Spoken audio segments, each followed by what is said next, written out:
is any power. Sani ka koro nikech Gen Zs gin unless gidhi wacho ni gin nok gigo kura. Nikech nuago kura ne ji adi? Ne ji ariyo. Either nigocho ne Raila kata nigocho ne Ruto.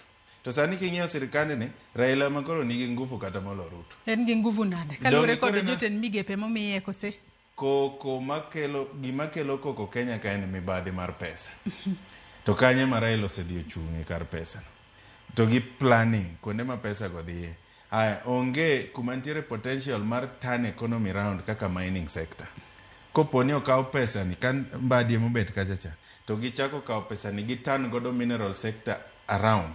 Then that will create a lot of employment. Ineno, kar kuma youth koro nitiere SMEs, growing businesses, cooperatives, investment, donor community, kanya magidhiye, ngire oparaja mobet kanya. Ineno, koro ok pesa ka e nguvu mar sirikal, to nguvu mar sirikal ne makoro Raila omako.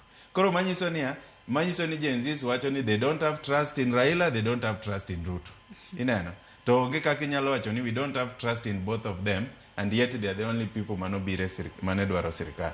Koro gibed piny, gindiki gik magidwaro ni sirikal ni otimnegi, to ka gineno ka jogi onge nguvu, an kaka John Nene, an ang'eni ka peace of prevail, ka nitie kwe, to waketo sirikandni on check.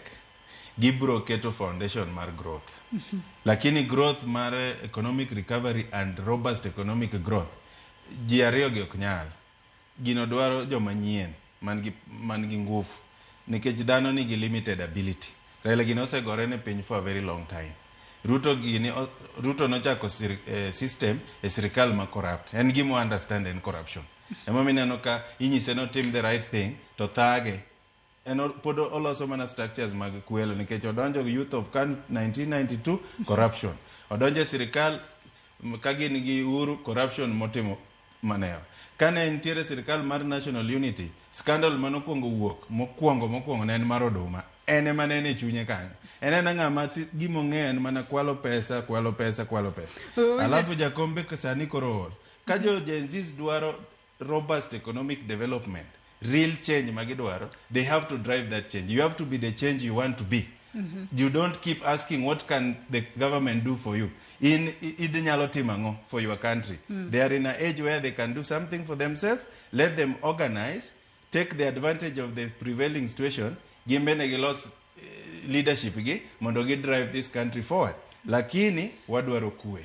To ka kwe no nyalo yudore national unity, kwe kanitiere gitigi creativity to build the country. Dr. Agnes Saloma, ng'eni in bende pod iluwo twak achiel kachiel ka intiere kaunti ma Kisumu kinyi makawuono. Mana penjo John Nene kaya. Dira nyaka sani wanyalo wacho ni jo Azimio ok ni kuma kare ahinya kalure kod pogruok manwaneno e kinda jodito mag Azimio.